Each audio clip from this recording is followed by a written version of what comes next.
Hey Ryan, how the hell are you? I am incredible. How are you, sir? Yeah, great. So we're doing this. I think this is our third time or fourth time. I'm not quite sure, but it's become a tradition. We talked old movies. Well, it was started like Blu-ray releases, but now it's just more generally old movie discoveries of 2024.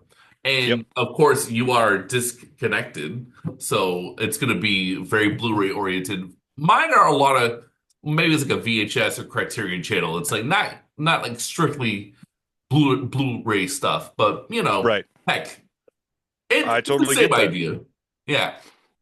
So why don't, if you'd like, you could just give yourself a little plug. Why don't you just remind people who the hell you are? Whew, a little plug is difficult nowadays with how much I do. I do Yeah. I do a handful of things. Like Michael said, I am over at the Disconnected. You can find me on all social media. But the biggest thing is on YouTube. Every Thursday night, I do a live show showcasing all of the physical media announcements from the previous week, which sounds probably like there's not many. However, on a slow week, we average about 40, and on Whoa. a bigger week, we average just over 100. And on these shows, we go through every single one of those releases, discuss them, and then afterwards, we have a discussion on some sort of film related subject. And I have a guest on every week that makes it interesting. And I love doing that. But the other big thing on the channel, too, is I do an interview most weeks. It's slowed down a little bit because of everything I'm doing on the side. And speaking of that, my life has exploded since the last time we did this. I have Oh my God. launched a magazine, I've launched a production company. You can find my magazine called The Physical Media Advocate on Amazon worldwide or in a bunch of physical media stores in the US and even one in Canada. I also own a production company, Canada. That's important. Rough Cut Video. Oh, Rough Cut Video. where's In that? I believe he is in. I'm gonna be the idiot that doesn't have this on hand. He is in very not Toronto place and not Vancouver place, so it's out in the middle of nowhere. It's in Uh, Calgary. it is in Calgary. That's it. Yeah. Yeah. Which is the fourth biggest city in Canada. It's not nowhere. It's not nowhere, but it's fairly Yeah. remote Oh, sorry, compared the to a lot fifth. of the The pop. fifth. But yes. Okay. It's Sorry. fairly remote, yeah. Yeah. And then the other big thing is we launched a production company over the last year and a half, and we are called Someone's Favorite Productions. That's who is putting out the magazine.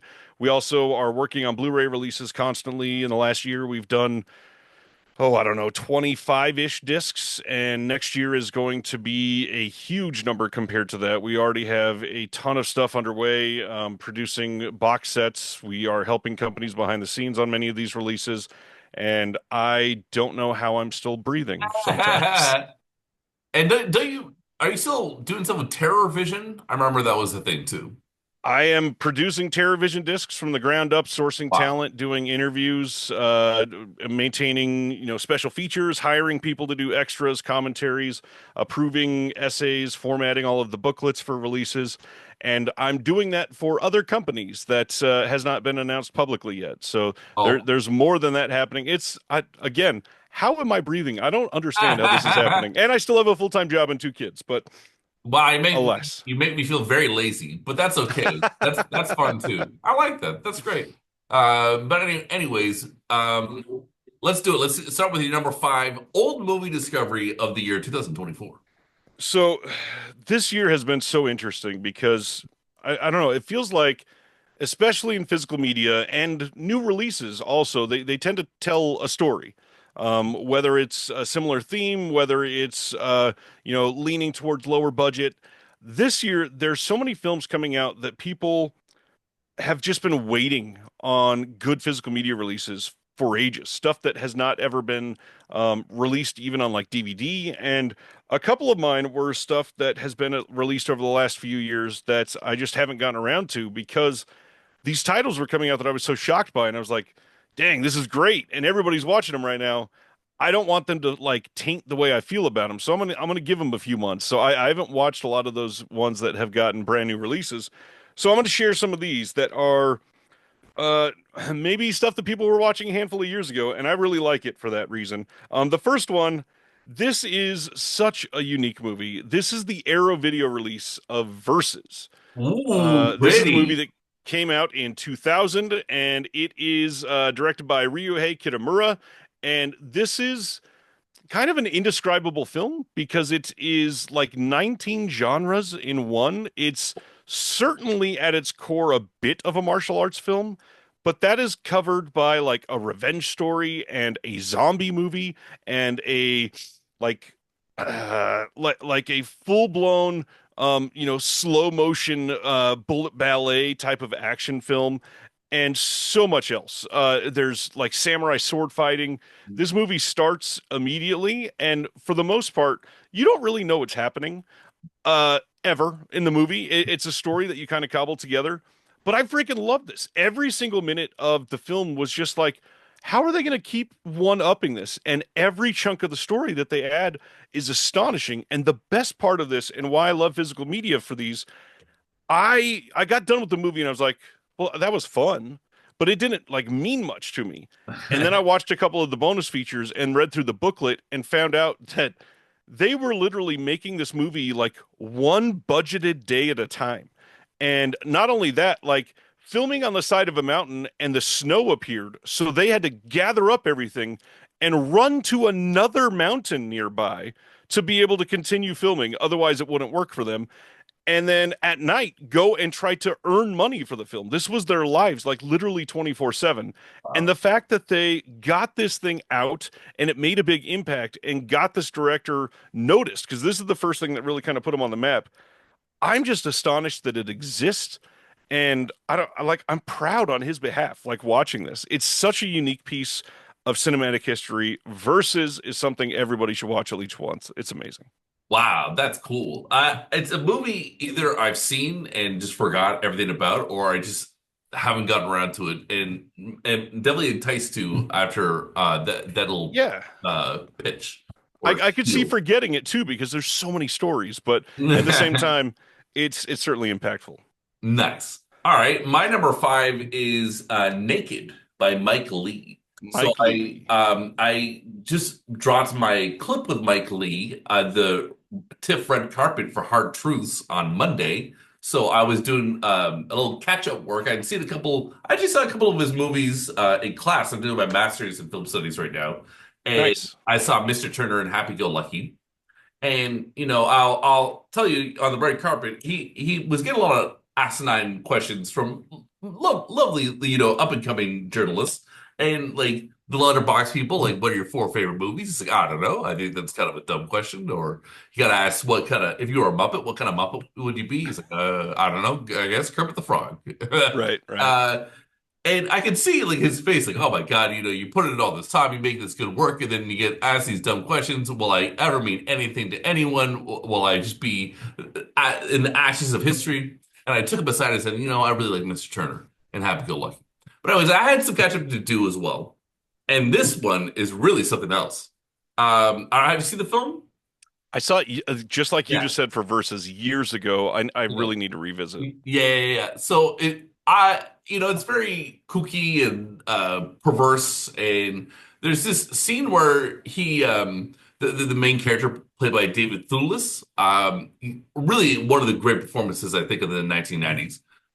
He takes this security guard aside, and he just tries to wreck his mind with conspiracy theories and like astrology, and I love that. That like I've met people like that who will just try to wreck your day Right. with just junk. And I feel like, especially these days, in disinformation, misinformation age, or where we have so many conspiracy hucksters, to know that these guys were kicking around in the 90s is maybe is affirming in the sense that we know we can get through this, but we've been dealing with this. It's not just since 2015, 2016 we've been dealing with this. So I don't know. That scene in particular, I think, makes the experience worthwhile. It's definitely a perverse movie, though, and not for the faint of heart. I first off, I love that you're using the word perverse a couple times because man, are you segueing to my next film perfectly.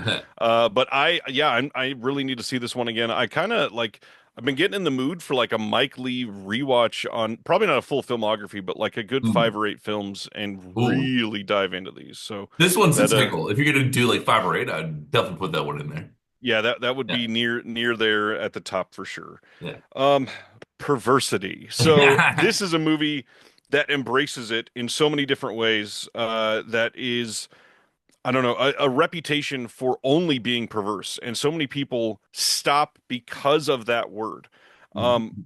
I somehow have been putting this off for years because it never had a great release. It never had distribution because people kind of genuinely scared of it. And then comes in Oscilloscope, who is a little boutique label out of New York that does not get enough love or attention. And they put so much into this film that is from 2006, I believe. Yeah, 2006, done by John Cameron Mitchell, and that is Short Bus. Watched for the first time. This is a movie that is just a look at some perverse lives. That is a handful of couples and sometimes larger than couples relationships. There is a couple individuals that are going through a lot of things, and it's set in just a very normal post 9/11 New York, and it tells the story of some people finding themselves sexually. And you see scenes in a sex club, you see somebody giving themselves oral pleasure, uh, you see, gosh, so many. You see people filming themselves to send videos to their partners, and a lot of those scenes that I just mentioned are in the first like 7 minutes, and that alone is enough to send people packing. It's just over the top for too many people. But I just love that in the time that this was made, they had the wherewithal and the cojones to put together a film like this and say, no, let's put it out. Let's show the normal side of people that are sexual, that are living a liberated life, that want to be able to focus on these sort of things. It's a really well-made film. It has a reputation, like I said, of being perverse, and that's it. But there's a lot more there. There's a lot more that shows people how you are not alone in the way that you're thinking about being an adult, and I think it's an important movie. Nice. Like you can do things since anything sincerely. Yep, You don't have to be an edgelord to be exactly. to explore what you're talking about. You can do Yep. it sincerely, and it's beautiful when it's done because it's you know how rare it is. Yeah. So my number four is very silly. It's Ghoulies 3, Ghoulies Go to College. So the reason why I picked this stupid freaking movie is I think I actually had seen it before, but I Right. learned to love this film because at Fantasia Fest I was there for the premiere of Stephen Costanzi's Frankie Frico, which I'm sure you've heard about, and I'm not sure if you've seen it, but I just had uh, I was on a laugh roller coaster with that movie. I was having a Nice. great time with it. And during the Q&A, Stephen Costanzi said, Ghoulies 3, Ghoulies Go to College is like the pivotal influence on Frankie Frico. And I said, oh, heck, I got to revisit this. And then fast forward to TIFF, and it's the first day, and I say, heck, I'm going to go to that Vinegar Syndrome store that they've got there, and I'm going to see what I can find. And sure enough, what the spine of Ghoulies 3 just kind of penetrated my gaze, scooped it up. And then I was able to show it to some friends who I showed to Frankie Frico, and that was a great experience. It really works as a double bill. Not that I've done that, but like within a week or whatever. Watching both of those is really a wonderful experience. There's not much to say. It's a very silly movie. Just frat boys and little celestial goblins drinking beers and silliness like that. But it is very funny. And I'm going to say it's Civilization. I am dying to see Frankie Frico. Ghoulies 3 is fun, but man, Frankie Frico looks great. Same people that did PG, and yeah, it looks fantastic. Oh, yeah. It was a lot of fun. To juxtapose, kind of like we did last year, to go from really silly to fairly serious, I'm going to go from Ghoulies 3 to 1979's Chilly Scenes of Winter, Joan Micklin Ooh. Silver's one of their masterpieces. This is a film that I had never seen. Criterion released this recently with this beautiful 4K scan. And last year I talked about God, what did I talk about last year?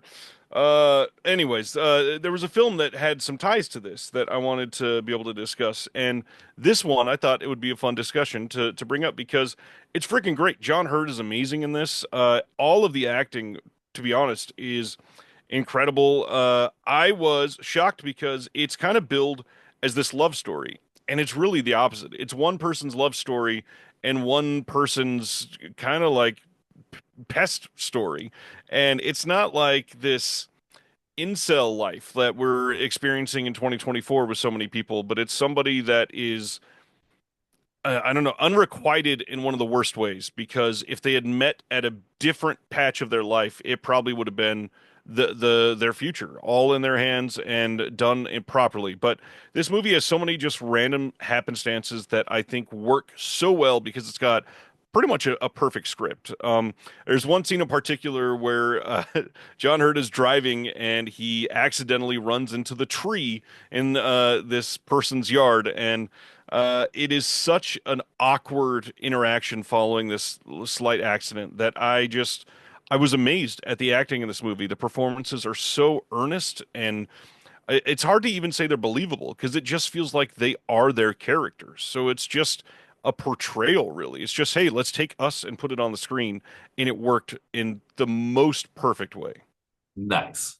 All right. Well, I have to check that one out. My number three is The Layer of the White Worm. So yeah, I was when I got the Criterion Channel, I just got the Criterion Channel at Christmas time last year, and Nice. they had that was it? Yeah, they had a Ken Russell playlist, and I really went in it. I saw like 10 films with Ken Russell, and it was great. I had seen Altered States, but that was it. So I love The Devils. I love all that stuff. And The Lair of the White Worm, I don't know what's there to say. It's like it's cool. It's creepy. It was released by Vestron. It's a vibe. Hugh Grant, it's interesting to see him. It's kind of crazy that Hugh Grant worked with Ken Russell and Roman Polanski. Not everyone knows that. You could do an offbeat, a very offbeat and cool Hugh Grant double bill if you desire. And Right. oh, what Go, are we keep getting going. here? Go right ahead. Yeah, but I don't know. It just landed for me. It was very strange and exciting and sexy and everything I wanted from a Ken Russell movie. The Devils is definitely was amazing too.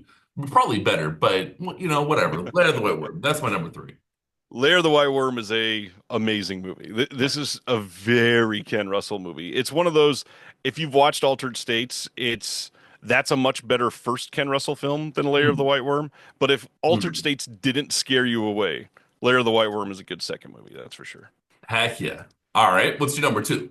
My number two is this piece of Eastern European filmmaking that I am probably never going to be able to forget. This is released by one of my new favorite companies, which is Deaf Crocodile. Uh, I've followed them intently since they became a Vinegar Syndrome partner label, and over this last year they left and have started doing their own thing in partnership with Diabolic DVD. And this was the first film I was able to collaborate on with them. We produced a special feature for this. That is the film Kinzatza. And this is essentially a science fiction story that, if you are a fan of like Hitchhiker's Guide to the Galaxy, but think that's not weird enough, this is the perfect movie for you to watch. This movie tells the story of a couple gentlemen that time travel to the desert in the middle of nowhere that looks like this post-apocalyptic world where they are trading matches as currency and using offbeat language to try to like conjure up excitement for people that look like they are incredibly impoverished. And it is a really hilarious and fun story about these two people trying to get back home. But there's so much deeper to be able to pull out of this movie because of the story of everything in the Eastern Bloc and, Eastern Europe as a whole, that it's just an immense film. And to see, again, like I said with Versus, the storytelling for this thing. For example, there's a picture on the back of the slipcover here for this film of a Ferris wheel. They literally built a Ferris wheel and then saw that they could build it, tore it down, and carted it off into the middle of the desert, thousands of miles away, to rebuild it to make it look exciting for this movie. And it is so crazy what they were able to pull off. I really hope people check it out. It came out right as Deaf Crocodile was transitioning from OCN over to their own partnership with Diabolic, and because of that, I think it got overshadowed a little bit. But the movie was amazing, and it felt like this immense honor to be able to work on this title because it was I don't know. It's a very special and unique film that's hard to describe until you see it. But again, if you like stuff like Hitchhiker's Guide to the Galaxy, this is the perfect movie for you to watch. Nice. That sounds cool. It's great you got to work on that. Yeah, My number two is Black Girl by Usman Senbin. So again, like I feel like I had seen it before, but I just didn't fully appreciate it. I went on a right. bit of a World Cinema Project kick on Nice. Criterion Channel. Yeah.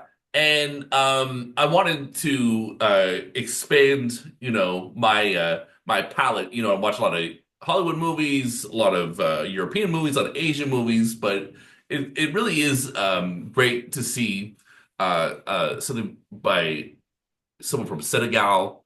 It looks like a new wave movie, but it's just it's set in France. It's shot in France, but it isn't a French movie. Like it's not a Right. French new wave movie. It's like it has a relationship with it, but it's just that other perspective is really strong in this film.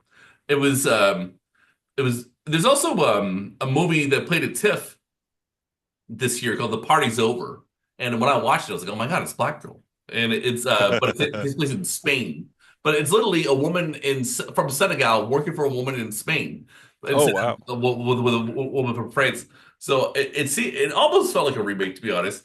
So I would mention that. And yeah, I would highly encourage people to check out the World Cinema Project because you don't want I understand you don't want to just like take a crapshoot, just watch anything from like anywhere. Like that's not how Right. this works. We all have limited time here, but this is very well curated. If you see what they have going on, you will like likely find something that will sort of expand your thinking of what cinema is. Because when we think of national cinema, it's not that many countries. And heck, there are a lot of countries out there. So I appreciate Usman Semben and yeah, my one of my key professors here is really into African cinema, and I just had a class with him, and he's constantly talking about this stuff. So it's kind of drilled into my mind as of late as well. Yeah, the World Cinema Project is filled with movies that are ripe for discovery for many people because I mean, just buying those sets are intimidating, but if you have access to the Criterion Channel, immediately you have access right then to so many just incredible pieces that get overlooked.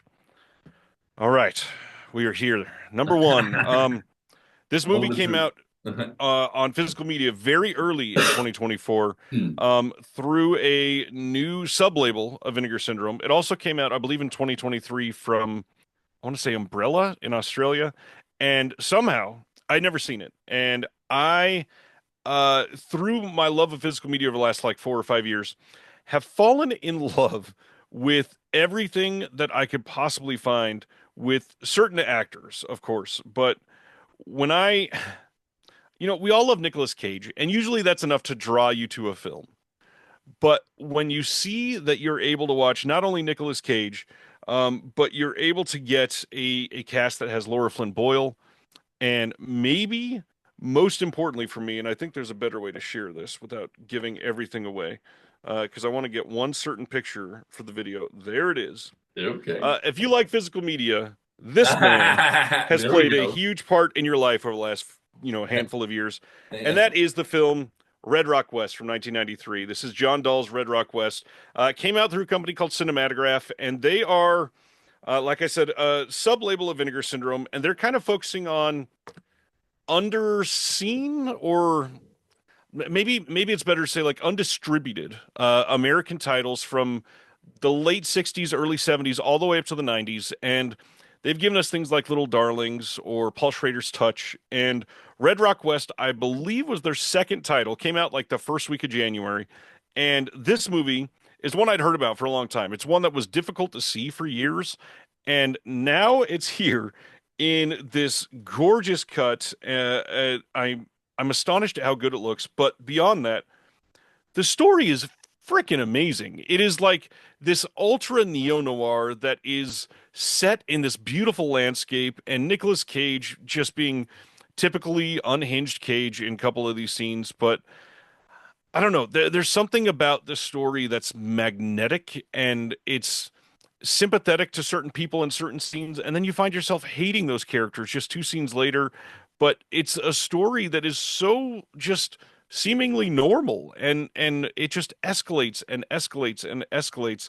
I love this movie. I'm such a big fan of how it was directed, but like I alluded to, and I probably should have said his name for those listening later, Dennis Hopper has turned into like a cinematic, like I'm almost getting emotional talking about it. He's somebody that is this ambassador for great storytelling and great performances and great directing in the times that he did it, that I have just been drawn to every single project he's ever touched. And this was a massive blind spot. And this year was so big for me because I feel like January was spent with me just thinking about Red Rock West, and I watched it pretty quickly after I got it, and that is so telling of how these stories can impact us. Because if they last longer than a couple hours, they can mean a lot for us that love movies. And this is a movie I could see going back to probably every year, year and a half easily, and just appreciating every single moment in this movie. Some really good special features on here, a couple new interviews with John Dahl, which are great. There's a brand new commentary track, which I appreciated. Visual essay by Chris O'Neill, who is a friend of mine that I absolutely loved. I think his work on this was incredible. But in all reality, I think the biggest thing was this was the title, along with Little Darlings, that needed to set the tone for a new label entering the scene. And it did more than that. It kind of raised the bar for a lot of people. I mean, the packaging on this thing is ridiculous with a hard slip case with the bound media book on the inside. It feels luxurious, but I'm truly not one that's like all about the packaging stuff. The disc itself, though, incredible. Absolutely adore this movie. I could probably talk about it for another hour. Red Rock West is one that needs to be checked out by everybody. Oh yeah, I also have that copy that you have in your hand. I was able to get it in Nice. January, and they went fast. Those things, Yep.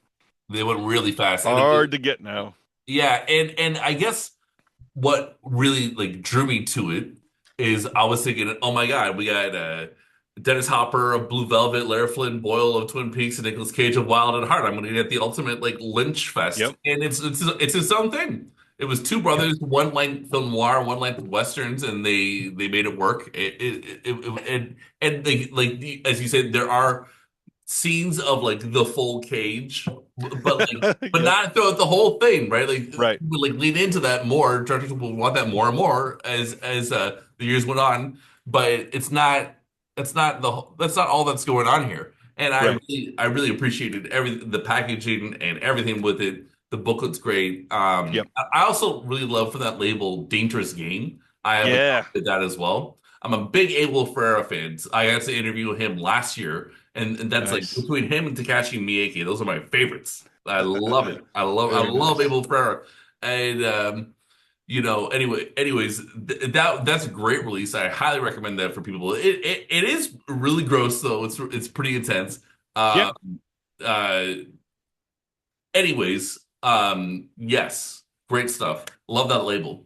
My number one is The Last Detail. So I really enjoyed Nice. this film with Jack Nicholson. Jack being Jack, just playing this. They're like they're in the Marines or whatever, and Randy Quaid is about to go to jail, but they've got a wink with him, so they just kind of show him a good time, get him a Yep. whore, get into a bar fight. It's just and it's written by Hal Ashby, written by Robert Town. Really like a movie that I don't know why I was avoiding it, but I just would see the poster, see the stupid sailor hat, and go, I don't know. Maybe it just hasn't aged well, but no, it's really good. It's a lot of fun.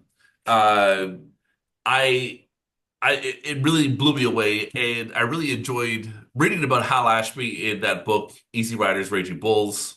And Nice. he's a great editor. He's really this is I'm not gonna say it's underrated, but like I do feel like everyone should watch it. It's certainly underseen. It's one that most people have never given any time to, Yeah. and it's certainly worth it. And I kind of really like the pairing of our number ones with Jack Nicholson and obviously with Hopper, because they are, I don't know, like two different sides of the American filmmaking coin. and they're really interesting ways to dive into the history of what we were able to get. And Nicholson obviously has a huge impact on my inspiration for film. So yeah, Oh yeah. solid pick. Thank you. Yeah, there was a fun story. I got to interview the director of sorry, not the director, the producer, one of the producers of Out of the Blue, when it had Nice. that Severin release, Yeah. and they had a great story. Dennis would always say, Jack loves my stuff. Jack is always talking about me. Jack, Jack, Jack, Jack, Jack, Yeah. Jack, Jack, Jack, Jack, Jack. And the producer said, "Well, okay, how do we actually make this work for us?" And so he found out they met with Jack Nicholson, and Jack Nicholson did a radio promo for them. But then when you ask, if you're Jack's friend, he puts your name in a book, and once he's done you a favor, he crosses your name out. Fun story, Yeah. fun facts. And do you have any honorable mentions? Is there like the worst old movie discovery of the year or anything like Ooh. that? Worst one, I would say I'm let's see, in the physical media realm, I've gone into it thinking that I've hated most Westerns. Uh-huh. And I've discovered that's very true. I do hate most Westerns. Mhm. But I found out I really love spaghetti Westerns. And I had liked most of the ones that I'd seen so far. This year, I finally caught up with the Arrow release of A Pistol for Ringo, and found out not for me. It's an interesting movie, just not one that gelled with me at all. It's the first spaghetti western that I kind of walked away and went, it's not great. A lot Uh, of a lot of them are trash. The ones that we talk about are yeah, obviously good, but like it was a fad, and there are plenty of bad spaghetti westerns. yeah, Yeah. definitely. All right. Well, Ryan, thank you so much for your time. Thank you. We did it again. I'm honored to be able to do this every year with you. I love it. Thank you.